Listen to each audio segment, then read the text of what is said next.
which says if f of x is equals to x to the power of alpha into log x and f0 is equals to 0, then the value of alpha for which Rolle's theorem can be applied in 0 to 1, that is in the interval 0 to 1 is, तो हमें alpha की value find out करनी है such that Rolle's theorem can be applied in this interval.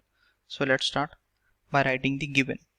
So given हमारे पास है the function fx which is equals to x to the power of alpha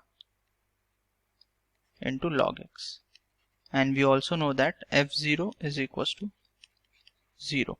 Now let's understand the solution. So first of all let's understand कि हम Rolle's theorem कब apply कर सकते. We can apply Rolle's theorem or we can say that Rolle's theorem is applicable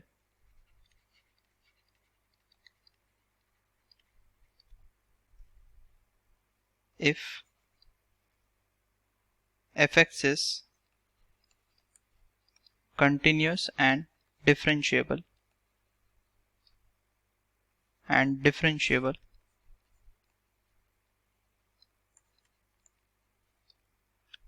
in 0 to 1. अगर continuous and differentiable होगा, in this interval, that is 0 to 1, then we can apply Rolle's theorem. This is the first condition, and the second condition is that f0 should be equals to f of 1. अगर ये दोनों condition satisfy हो गए, that is first condition and second condition, then we can say that Rolle's theorem is applicable. So first of all let's see the second condition. तो second condition को अगर हम देखेंगे तो f0 that is already given to us 0, अगर f1 calculate करेंगे, so f1 will be equals to 1 to the power of alpha into log of 1. Now log 1 we know is equals to 0, so f1 is also equals to 0. So we can say therefore second condition is satisfied, right? Now let's go to the first condition. First condition में क्या लिख रखा है, fx should be continuous and differentiable. तो अगर fx continuous होना चाहिए in the interval 0 to 1, so what we can write is that for fx to be continuous in 0 to 1 क्या होना चाहिए, the limit value at x tending to 0 plus. यहाँ पे हम सिर्फ 0 plus की बात करेंगे because interval is 0 to 1. 0 minus पे that is to the left of 0 क्या हो रहा है, we are not worried about, हमें 0 plus में बात करनी पड़ेगी.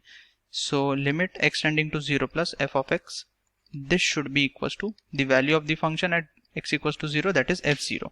इसका मतलब इस लिमिट की वैल्यू 0 होनी पड़ेगी. So now let's see limit की वैल्यू क्या होगी. So we can write limit x tending to 0 plus f of x. इसको देखते किसके इक्वल होगा, this will be equals to limit x tending to 0 plus f of x कितना है, this is x to the power of alpha into log of x, right? ये now f0 की value हमें already given है, this is equals to 0. इसका मतलब इस limit की वैल्यू 0 होनी चाहिए. So let's see कि ये लिमिट को हम कैसे इवैल्यूएट करेंगे. तो इसको हम इस तरह से लिख सकते हैं, that is limit x tending to 0 plus log of x divided by x to the power of alpha को हम नीचे लिख लेते हैं डिनोमिनेटर में as 1 upon x to the power of alpha, इस तरह से. Now we can see that जैसे x टेंडिंग टू 0 प्लस हम देखेंगे, so the denominator sorry the numerator that is log of x, ये कहाँ पे टेंड करेगा, this will tend to infinity.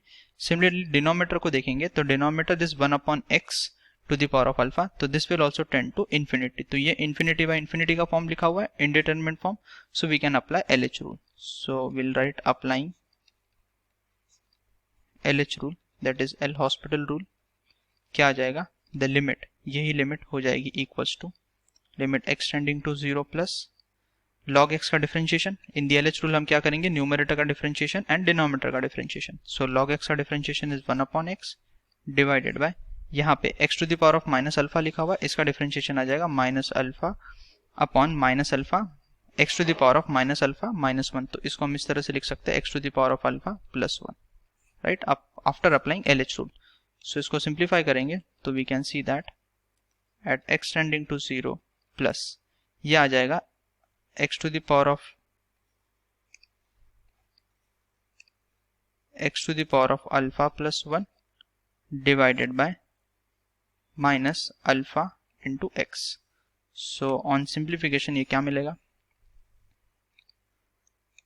So this is equals to limit x tending to 0 plus, अगर हम simplify करेंगे इसको तो this we can write as minus 1 upon alpha into x to the power of alpha, right, alpha plus 1 minus 1.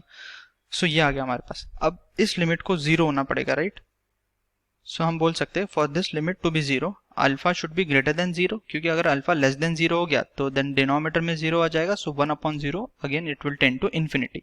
So now we can say that now for this limit x tending to 0 plus minus 1 upon alpha into x to the power of alpha to be equals to 0, because ये limit हमें already पता है equals to the functional value f0 ऊपर लिखा हमने, that should be equals to 0.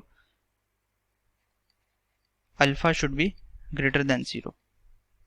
For this limit to be equals to 0 alpha should be greater than 0. तो ये आ गई हमारी अल्फा की value for fx to be continuous. तो अब हम देख सकते हैं कि फंक्शन जो है fx that was equals to x to the power of alpha into log x, right. So हमने क्या भी डिराइव किया कि अल्फा ग्रेटर देन जीरो होगा तो देन दिस इज कंटिन्यूस. तो अल्फा ग्रेटर देन जीरो के लिए it will be differentiable also. So हम लिख लेते हैं इसको for alpha greater than zero fx is differentiable as well,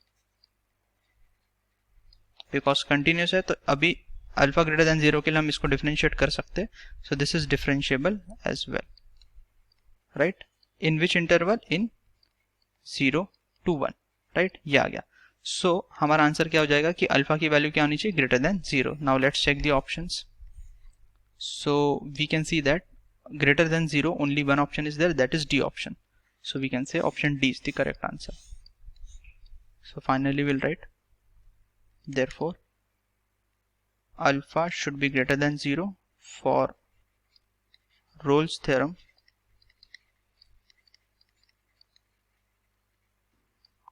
to be applied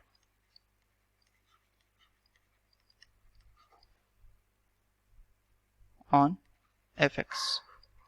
Hence option D is correct.